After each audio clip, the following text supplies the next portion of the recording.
All right, good morning, BlueHat.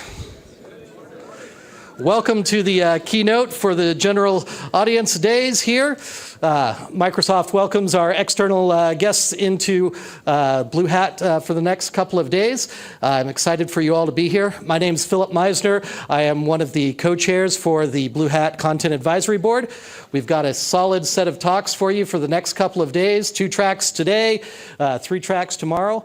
I hope you guys enjoy that. If you need anything, please let my staff or me know. We'll be out at the registration tables, and we'll be glad to help you get going.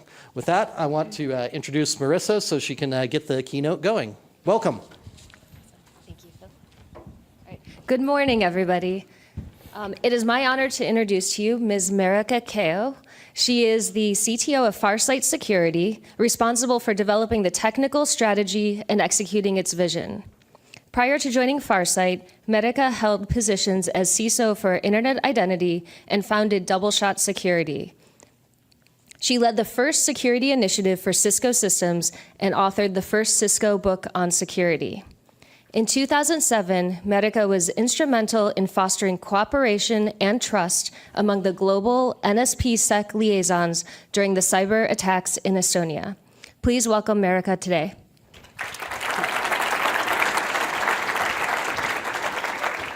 Thank you, Marissa, and good morning, everyone. So I am excited to be here, and I am looking forward to actually discussing trust. So as I was talking to various people about, what should my topic be? They're like, whatever you want it to be. And so I was thinking, well, what do I really care about? What do I think is a really huge problem in this day and age? And really, the problem all surrounds around trust. Nobody trusts anything anymore. Right? I mean, we are really fastly losing trust in almost anything, right? And that's true in the physical world and the virtual world.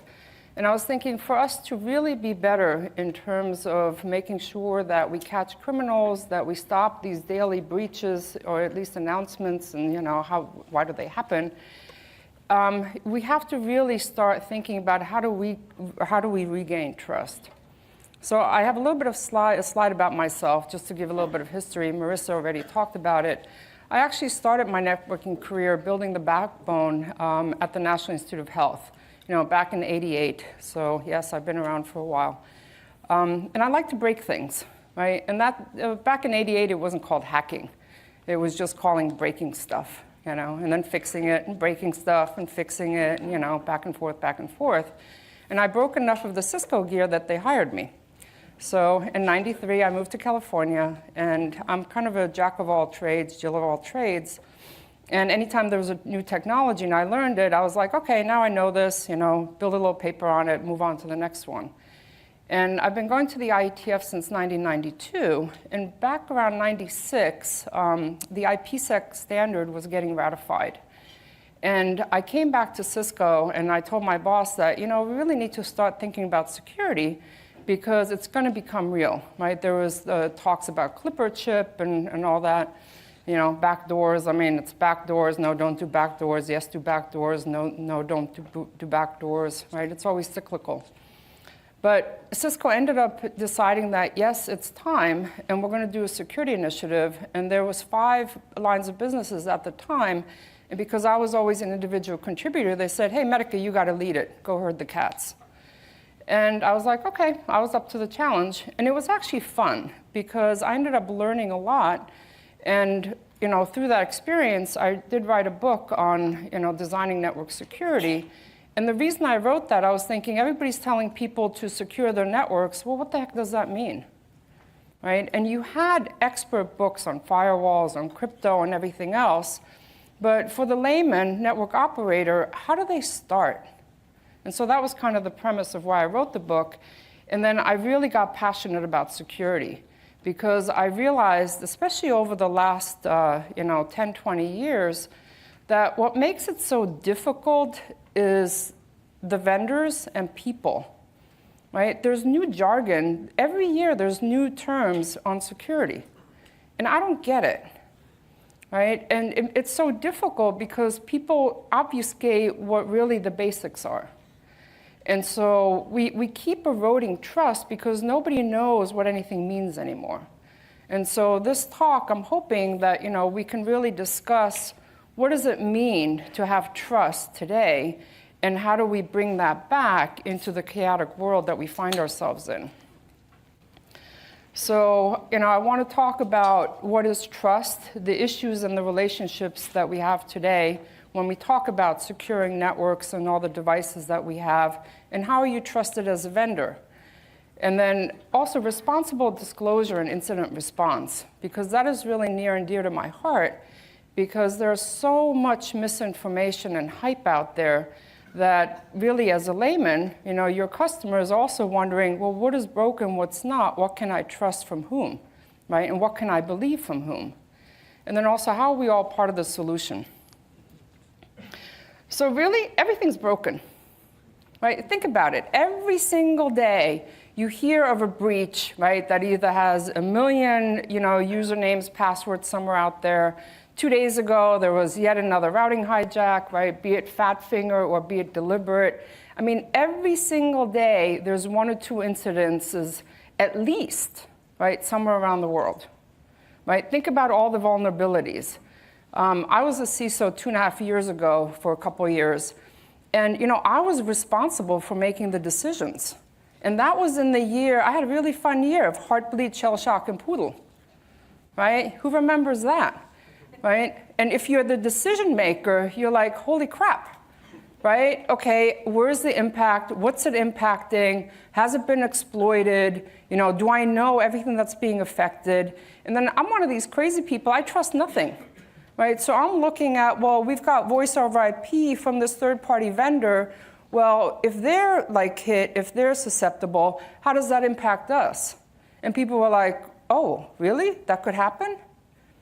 Right? And so it's really interesting from my perspective, because I'm like, I don't even know what to trust anymore, right? But rather than panic, right, because again, you've got a lot of incidences in the physical world and also the virtual world. And what I find is that we vilify the virtual world much more than we vilify the physical world. And while I hate to bring it up, I mean, the Santa Rosa fires, right? I mean, devastating to an entire city. And I was reading an article where it was talking about, well, the fire codes weren't as stringent as they could have been, because years ago, right, there was a decision made by the city that, if there's fires way up there in the mountains, it's negligible that, there's going to be winds or, whatever that's going to come to the city. What happened, right? Unusual winds wiped out a city. So the fire codes are going to get updated. And so this happens in the physical world. It also will happen in the virtual world. And we really have to step back, and rather than vilify all of these issues, we have to say, okay, that's a problem, right? How do you fix it? Fix it, and knowing that it's a continual evolution. So I find that everything old is new again. It's my favorite saying. Because when it comes to security, there's 5 fundamental principles that always apply. And it's authentication, authorization, integrity, confidentiality, and availability. And I don't care what term you throw out there at me, I will argue my point and bring it back to one of these 5. Now, the difficulty comes in is when you're looking at networks, when you're looking at applications, when you're looking at users, right? You have to systematically look at where do you authenticate, who do you authorize where, how do you apply integrity, confidentiality, and availability, right? And availability to me means that you mostly have enough bandwidth and resources available in case you get DDoSed or somebody's trying to, utilize too many resources. But so that will never change. But what has changed over the last 10, 20 years is that there's automation, right? Attacks are automated. I was looking at my book that I wrote in 1999. I don't have DDoS in there. You know why? The first DDoS was late 99, early 2000. You had DOS, but you didn't have distributed attacks yet. And the scale is just massive these days, right? You look at Merike, you look at, what was it called, Reaper, right? I mean, I don't know all the cool names that, these new attacks have. But basically, there are so many devices that have vulnerabilities that can be exploited, right, that it's massive. You can have a million device botnet these days, right? It's crazy. And then also, the sophistication is interesting, because I knew things were bad. I knew things were even worse than bad. And then when somebody showed me some software available on Git where you can create your own botnets, I was like, oh, God, I mean, how are we ever going to win? Right? Because the sophistication that's up there, I mean, just open source, in terms of modifying like the packet sizes, modifying when you're actually sending the packets, because it's all about staying under the radar, right? If somebody's doing something nefarious, they don't want to get caught. So they're going to do whatever it takes to stay under the radar of your intrusion systems and whatever have you to monitor. So it's this constant cat and mouse game, right? So where is the trust for us? Right? I mean, how can we even win? How can we start?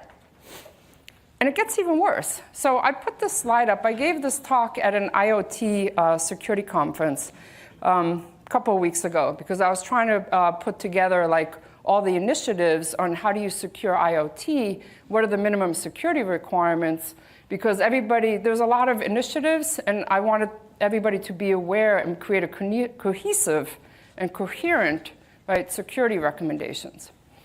So, you're not going to read any of this, but it shows you, I mean, there are so many vendors in so many industries that are creating cool things, right? My Sonos device, I think it was 10 years ago, I bought a receiver. It could do Wi-Fi. I'm like, oh, I want that. My friend was like, of course you do. Have I ever used it? No, but it's cool. My dryer, I don't know, 3 years ago, I went on the fritz. I'm like, oh, cool, I could do something with the iPhone. There's an app for that. Have I used it? Nah, right? Television, I bought one 1.5 years ago. My requirement was it has to do IPv6. I kid you not. That's what my requirement was. There were 2 vendors, and I picked one.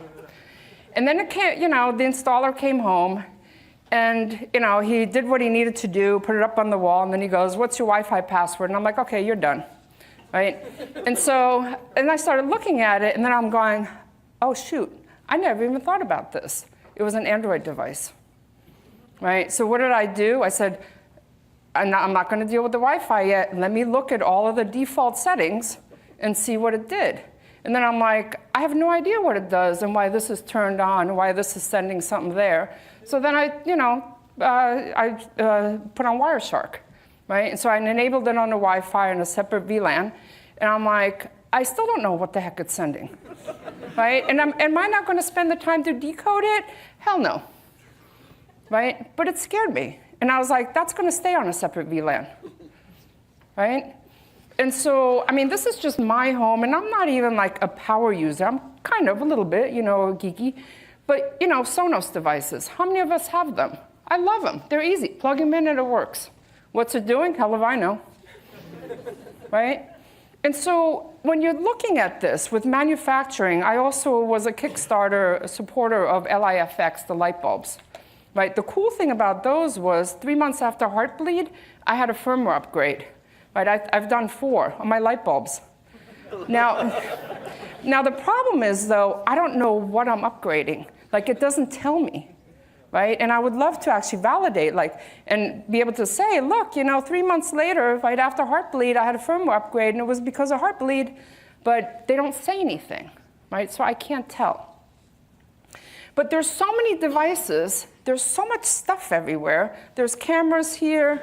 Right? I don't know. People have all kinds of devices on, right? And who's sending what to whom? What's it doing? How many have been owned? I don't know. Am I going to panic? No. So, but we have to really look at, what can we trust? Because in some way, I hate the fact that I trust nothing, but I have to trust something. Right? And I do. I have what I call a healthy paranoia. right? Which drives some people crazy, especially people that report to me. But I really, I want to get back to actually having an understanding of where am I at risk, right? That's what it comes down to. Like, where am I at risk so that I can make informed decisions in my environment to have better resiliency and overall stability of my environment. So when we look at what does trust mean, so trust is basically the firm belief in the reliability, truth, or ability of someone or some things. Right? So I can say, I trust this person. I trust this entity. I trust this airplane to fly me safely from one end to the other. Right? So basics of trust. The thing is that trust is never static. So I was part of this EU NIS initiative a couple of years ago, which was from the EU, the European Union, dealing with information sharing. And there was this whole controversy about, well, should we mandate sharing or should it be voluntary? And hands down, most people said, no way should you have mandatory, it should be voluntary. But in terms of doing some really sensitive information sharing, right, you have to have some kind of trust relationship. And so there was a discussion about, well, how do you create trust? And really there's two ways. It's either contractual, right, where there's liability and money involved if you breach that trust, or the more common way is really people to people. And some of us that are in these operations security groups, we travel a lot. We drink a lot of beer or wine or vodka or whatever, coffee sometimes to whoever. But basically you're creating trust over time, right? You have discussions. You sometimes talk about sensitive information. You see whether or not that sensitive information gets leaked somewhere. If it doesn't, you're like, yep, I think I can trust that person pretty well, right? And so, but trust is also not static in that it has to be renewed and regained over time. And I think we've always heard the quote, right? It's like, yep, you can spend years building up trust, and it takes a second to lose it. You do something stupid, and all of a sudden you're ostracized, right? Because nobody trusts you anymore. And you really have to be careful with that. But trust is a very, very important thing. But your customers want to trust the vendor that, yes, when something happens, shit hits the fan, you're going to take care of me. Right? I mean, that to me, whenever I buy something, or whenever I'm the vendor and I'm providing services to my customers, right, it's all about that trust relationship.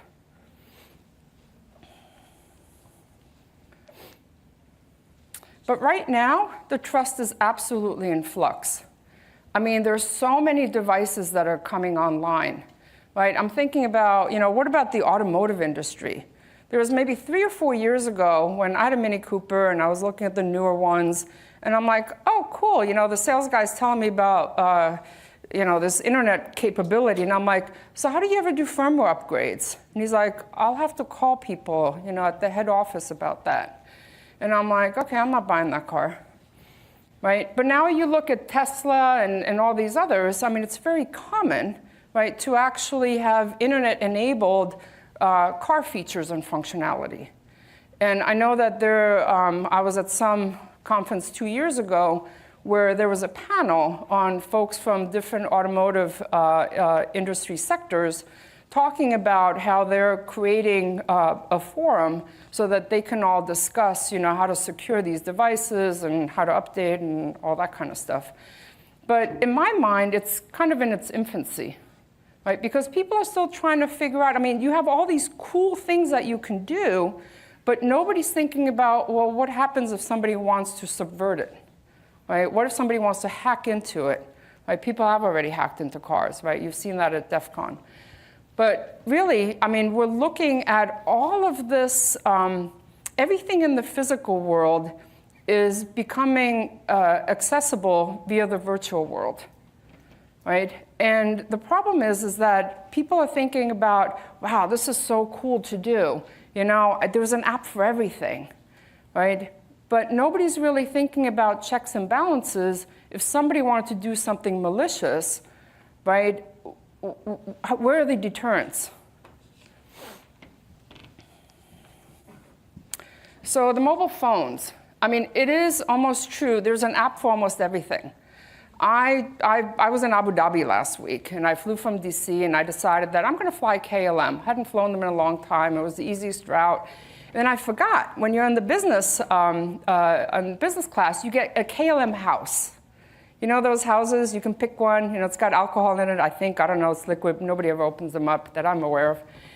But what was so cool is my friend was like, well, you've got 5 of them. You know, you don't want a duplicate. There's an app for that. So yep, I downloaded KLM houses, and I know I don't have duplicates now, right? But there's an app for everything. I mean, think about how many apps you have on your phone, right? There's a ton of them.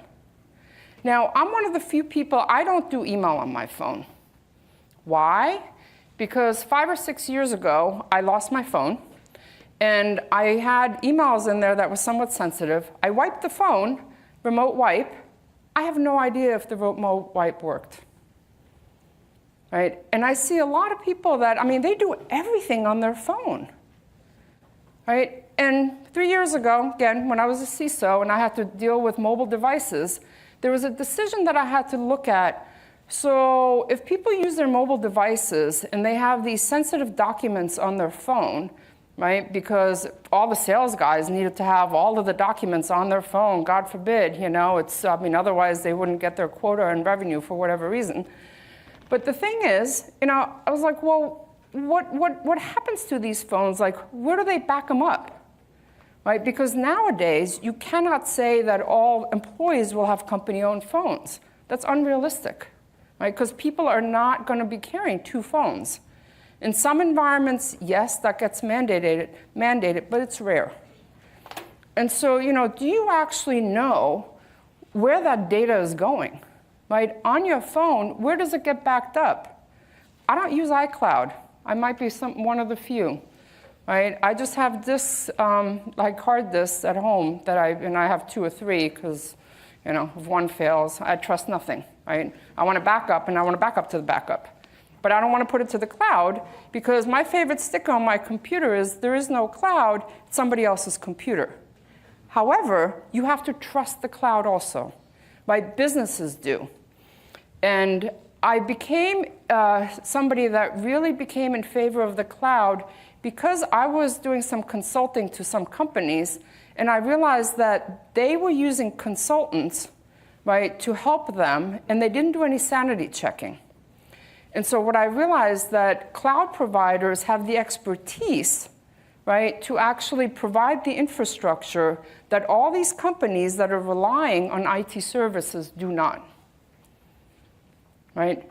But again, this is where it's really important. I, as a customer of a cloud, want to understand what is happening to my data, who has access to it, when do they have access to it, where is it backed up?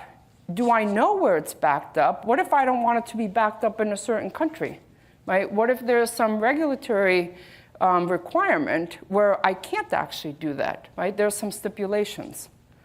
So I think it's a very interesting world we live in because there's so much capability, but we have to understand where is that data going, right? We can't just say, yep, it's thrown up somewhere, you know, and I have access whenever I want to it.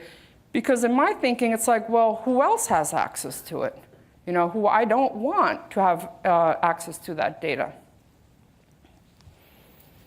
Social media also, it's a matter of blind trust. I am a firm believer that privacy is absolutely changing. So when people are talking about PII and private information, I'm left to always ponder that if people are freely putting out information on social media that is private information, why are other entities trying so hard to protect it? So it's a legal issue, right? It's a legal problem. It's a policy issue because really, you know, the old ways of thinking, right, don't necessarily apply anymore. And when I look at social media, I was on a panel probably about 10 years ago when social media was becoming more and more prolific in terms of some corporate environments. And what was fascinating to me was that people would just say, oh yeah, hey, I'm in London and I'm in this city or in that city. And then if you were astute enough to know what company they worked for and were wondering whether or not there were rumors of acquisitions or whatever, you could kind of glean what might be going on where maybe it wasn't so smart to actually give those hints out. So am I paranoid? Yes and no. I think about these things. Are they always relevant? No. Right? But depending on what your job function is, right, it is really important for us to know what information are we putting out there, why are we putting it out there, and also understanding where the information is going. Because usually what you're trying to protect is data. So from a trust issue, bringing it back to trust again, I look at the fact that protocols have flaws. I mean, we see this over and over again, right? It's not just implementations, but protocols themselves also. I mean, we're all human, right? We're not perfect. We don't want to be perfect. It would be boring, right? But there's always something to strive for. But we have to understand that protocols will have flaws, implementations will have flaws. And no matter what we do, right? I mean, we've created these certifications. We've created compliance mandates. They're absolutely a step in the right direction, but it's also not static. And you'll see later, I have an example where people trusted in certification, yet when there was a new piece of code that wasn't recertified, and then it caused some issue. Right? And any one of you that's ever done regression testing, or if you've been involved in any kind of incident response with any kind of patch or fix, right? You're always worried, well, what's it going to break? Right? Is it going to break something? Because when I hear in the news that, oh, there was a breach and this particular company didn't patch, it was a known patch vulnerability, I'm like, I can't vilify them because I don't know what really happened. Right? Maybe they couldn't patch because there was some other dependency. Right? I don't know. But having been in an environment where I had to make the decision about what you patch, what you don't, what the timeline is, right? It's not so easy to just say, yep, you're just going to automatically patch. Right? At some point, we have to get there. But there are circumstances where things will break. I mean, there's still COBOL running in places, right? During, was it Heartbleed? I can't remember now. Shell Shock, Heartbleed, no, Shell Shock, I think it was, where at the time there were some systems that weren't running the newest code. Well, they weren't affected. I was like, yay, right? So what makes things really difficult from a security perspective is that there are so many things to think about, and you're constantly trying to figure out how do you mitigate risk the best you can, but there's always a level of risk that you accept, right? And sometimes, right, shit hits the fan, you're like, wasn't the best decision, okay, right? Move on, right? Fix it as quickly as you can, and it's always a learning lesson. That's why postmortems are always part of incident response. Right? You have to go through the postmortem and really understand what were the things that weren't done well, because if you do, if you make the mistakes again a second time, that's a problem. The first time I'd be okay with that because, again, lessons learned. You're always learning lessons. And that's where the human factor comes in. And it doesn't matter how much you prepare, how much you're doing things right, there'll always be something that goes wrong. I mean, quite frankly, that's life. So I think we all are aware that scams and phishing and targeted spear phishing, they're just getting worse and worse. I have quite a few email addresses, and one I've had for a good 20 years. I don't really use it anymore because it's kind of a spam trap for me. So I don't have a lot of filters on there because I'm curious what the campaigns look like, right? I just kind of peruse them. And I'm finding it really amazing how good the criminals are in terms of spoofing really well-known sites, DHL, Federal Express, right, PayPal, anything. And they look at social media, they try to target folks, especially in companies. I can't remember what that campaign was called, but it was a couple of years ago and still happening, where people are targeting CFOs, right? I mean, they make it look like an email from some other executive, and sometimes they're just like, okay, yep, hey, I'm authorized, and they just send money to a certain direction where it goes to the criminals, and you can't get it back, right? And so this is a huge problem. And when I started looking at, okay, well, I know to look at the URLs and look at the domain name, and oh, okay, that's a 0 and not an O. Nobody does that. Right? I mean, even for me, if I'm in a real hurry, I'm like, I'm not even going to look at that email, right? Because if somebody really needs to contact me, they'll call me. But it's a real problem because it just takes one. And so I'm a firm believer that somehow we have to start automating, right? I mean, yes, we can tell users, please look at this domain, please do this, but it's not realizable. It just isn't.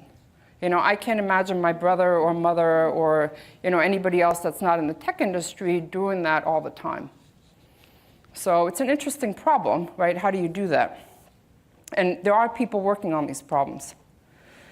Fraud, I just put that in there because fraud really is rampant. And again, it ties to domain names, right? It is amazing at times, like how many domains that look like a certain high-level brand are out there.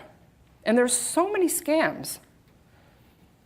And I was at another security conference. It was a closed one. And somebody had actually done research in terms of how many brands had a lot of fraud associated with it.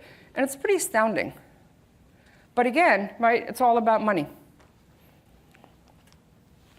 So GDPR. Who is doing anything with GDPR? Yeah, I think it's on everybody's thoughts, right? It's our fault, right? All the breaches, all this PII that's constantly being leaked, right? What ends up when you're not doing self-regulation, right? The regulators come in. And so I'm somewhat happy about GDPR because in the circles that I'm in, people are actually now looking at their environments and going, huh, who has access to the data, right? How could it be subverted? Rather than having usernames accessible, they're hashing the username, so it's a hash, right? So you can't tell who the actual user could be. You have to do more work if you really want to get to that. But again, just like a database breach won't show you the actual user. So I think it's really useful, right? And in terms of what everybody's going through with GDPR, they're really looking at cleaning up house. It's the same thing that Sarbanes-Oxley and all these other mandates from a few years ago did, right? Because again, the problem is so huge that some governments are like, we have to do something, right? Because we want to protect our citizens. Right or wrong? I'm just happy that somebody's now paying attention, right? And I was just at the ICANN meeting in Abu Dhabi last week, and of course, a lot of people are thinking about who is, what do we do, right? I mean, we're mandated to make it publicly available. Is that then gonna, get us in trouble with GDPR?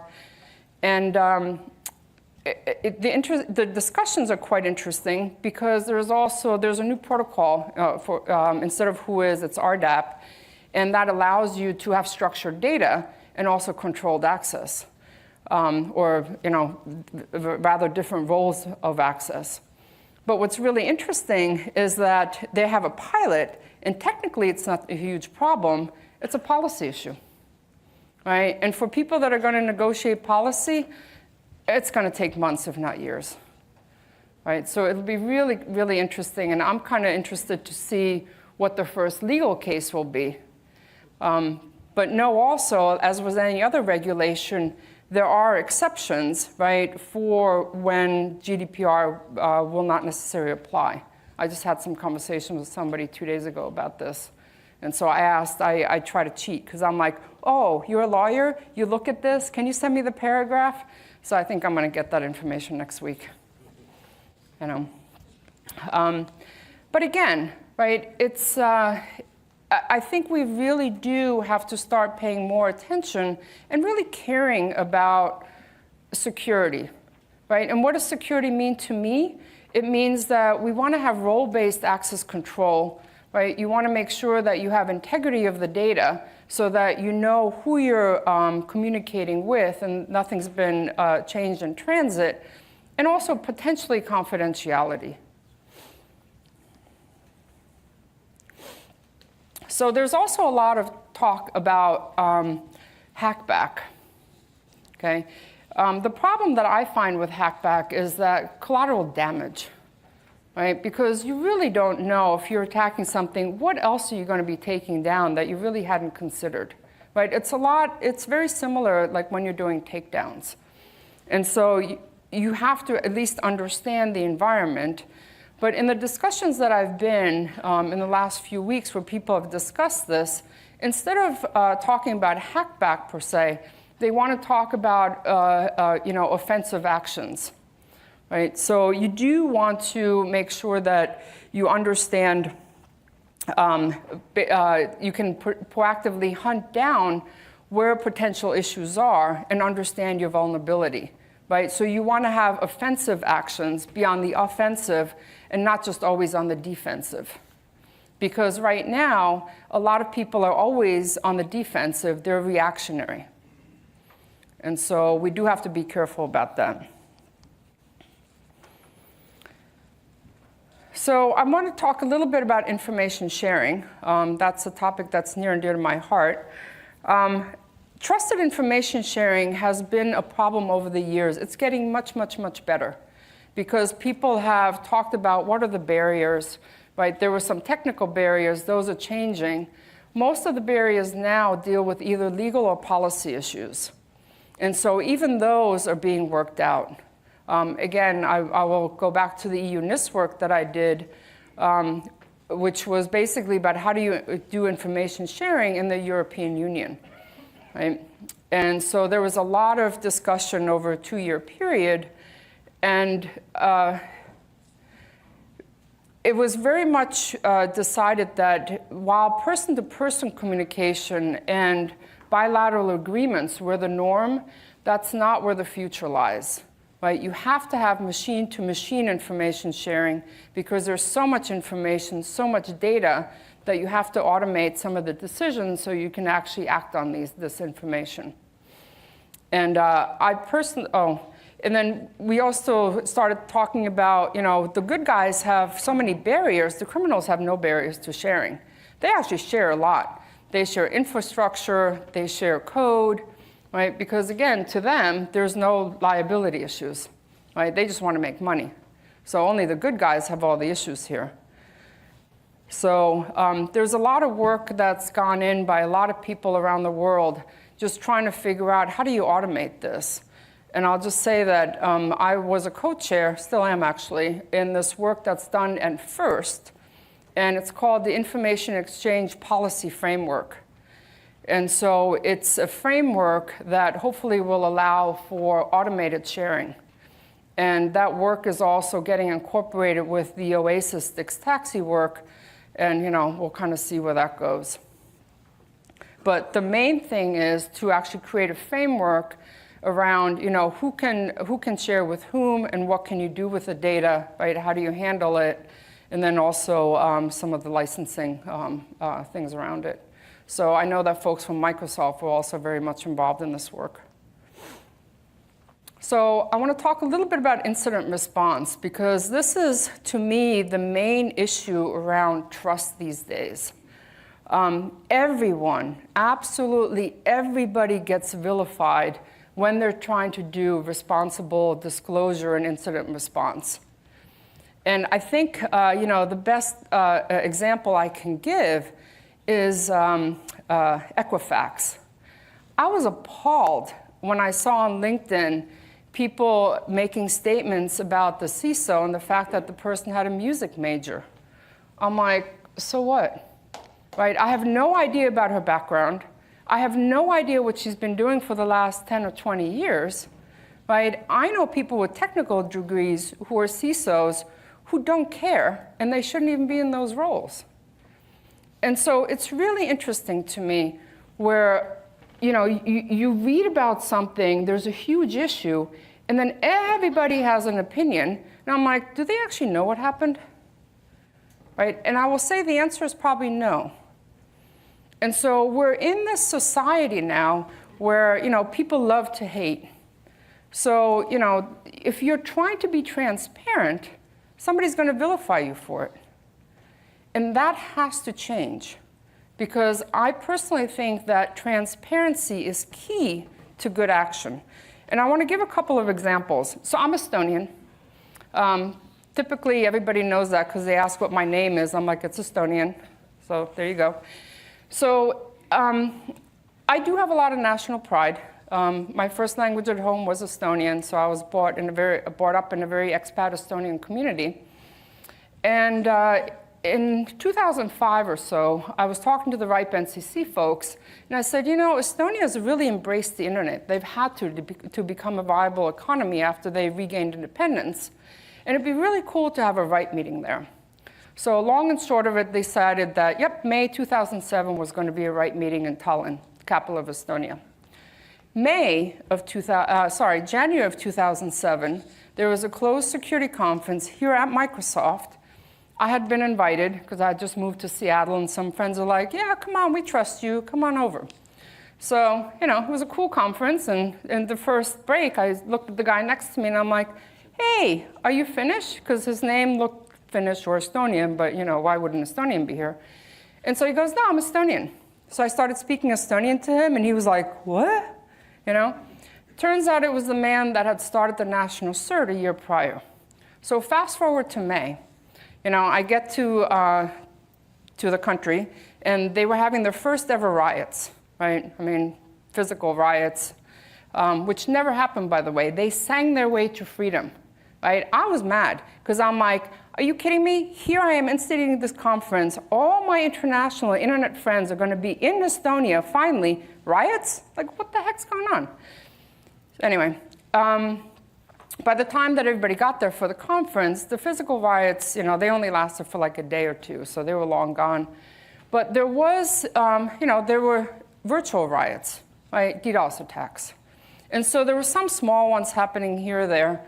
But in the underground, right, the criminal underground, there was a lot of discussion about May 9th was a specific day. They said, if you care about our cause, right, let's all band together and have this huge DDoS on Estonia May 9th. And so the head of the CERT, he had called me up and said, I'm not vetted yet. Nobody knows me. We might have a really big problem. And everybody's here. They're in the hotel 2 blocks from me, but nobody knows me or trusts me. Can you help? And that was my role. I was a trusted introducer, right? So we had a dinner, right, and we had discussions and, created trust relationships. And yep, sure enough, 11 p.m. on the evening of May 8th, which was midnight in Moscow, there was this huge spike, and, the real big DDoSes happened. But the thing that was really interesting about this case, there's so much misinformation. I can't even begin to tell you. The country was down. There was an Ars Technica article I just saw 3 days ago, because, this is the 10th year anniversary. And it said, oh, yeah, May 19th, the whole, the entire, they pulled the plug. And I'm like, if they pulled the plug, how come I had email exchanges with the CERT to, do some postmortems, right? Doesn't make any sense. But the thing that they did, which was really interesting, was they created international collaboration. They were transparent. The government made a conscious decision to be transparent about the attacks that were happening. And it was really interesting because part of the RIPE conference were also 2 individuals that were helping the Swedish government. And so they were in the NOC as observers. And they said, this is awesome. because we, in Sweden, also in the US and other countries, had all of these discussions about what if, right? Now it became a discussion of when, right? When something really critical will happen. So this is current, right? I don't know how many of you have read about the Infineon, right? The Rocca vulnerability. So I heard about it because people were pinging me one day, and I'm like, what, what are you talking about? Because everybody in Estonia thinks I should be aware of some of these things, and I am, I have an Estonian ID card, so yes, I did want to be aware. So there was a responsible disclosure by the researchers done, right? What was it? August 30th, right? And so the government, right, decided that, okay, they want to let their citizens know because it's a serious issue, right? They had done some preliminary investigations, thought, well, probably nothing subversive had happened yet, but this is serious. We want to notify them because we got to figure out a fix, and then everybody's going to have to deal with that fix somehow. Right? So the government facilitated communications. They were quite transparent about it. So I look at this source, and I have this up here because it's in English and the Estonian version. The thing that I want to point out is that the Estonian version is much more comprehensive. So I ran out of room in the slides, and I wanted to show them back to back or together. But if you see from November 2nd, 3rd, 3rd, 3rd, 4th, right, there's all these articles. In English, you don't have that many of them, right? And so when people write stuff in the media in English, I'm always like, you're writing about things and you don't know the facts, right? You don't have all the information. And I've pointed this out to the Estonians. I said, at least translate. Something serious like this, translate. But for them, they're protecting their citizens, right? Estonian is a national language. Russian is second, right? English is not that important for them. Right? And so there's so much more information in Estonian out there in terms of what happened and what the citizens are doing. But here's what I see from the media. Oh my God, red-faced in Estonia about ID card security flaw. Huh? It's a vendor you decided to use. They have a flaw. You're going to fix it. Right? I mean, why should the Estonians be red-faced about this? And then there's also, this came out yesterday on the 6th, 2 days ago, about, it turned out that the initial researchers thought that, it would take longer to actually exploit the flaw. And there was added research done that said, hey, it would take quicker. So what the Estonians, they had a fix, right? It was actually available, I think, starting on Halloween, 10/31.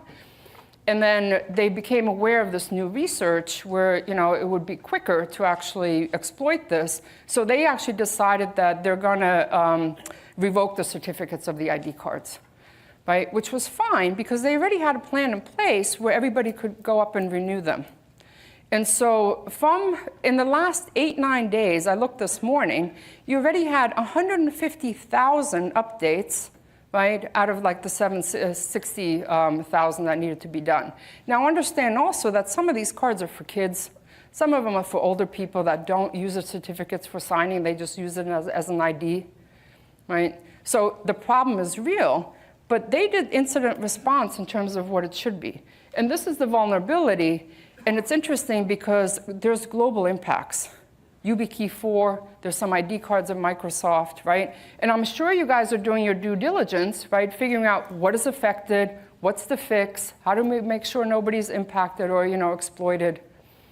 And so when I talk about the media hype, right, it really, we have to start worrying about what is real, what's not real.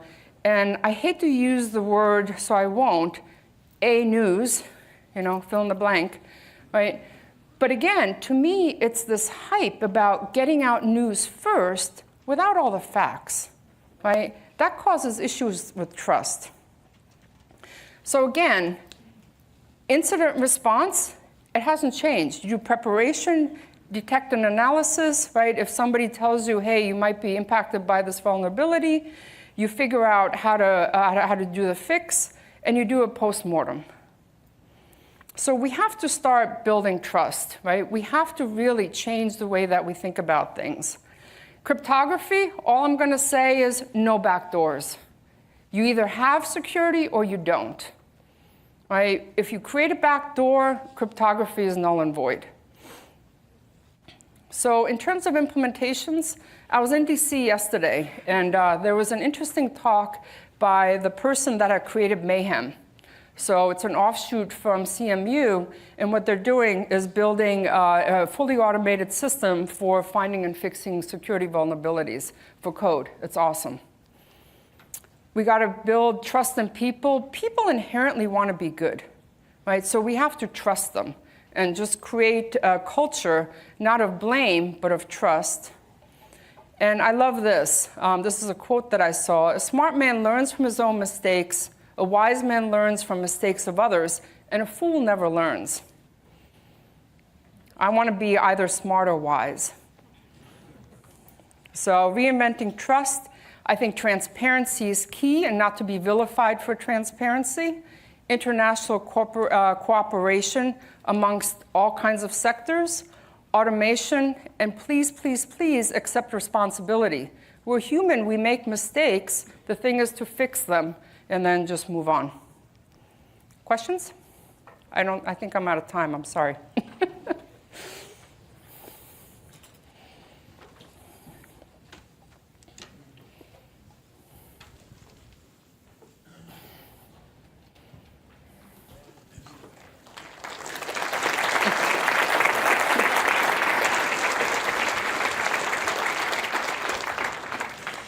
Just one quick question, I hope, or maybe it'll be quick, maybe it won't. What I've seen is that companies only disclose when they are forced to. And we've seen a lot of things in pop culture that are the same things. The disclosure only happens when it's forced, and frequently there's gag orders or confidentiality agreements. People do that incident response and follow up in behind the scenes, and then the only way that gets communicated out so you can see those patterns is among trusted communities. Is that intent for confidentiality and the trying to minimize the damage to brand in conflict with us having better security worldwide? Yes, I think it is. And that, again, brings me to if you're vilifying the transparency, right, that's the endless circle. And one of the things, if you look at breach notifications, I actually took a look after the Equifax. All 50 states have different laws. It's not uniform. So that's something that needs work from a policy perspective.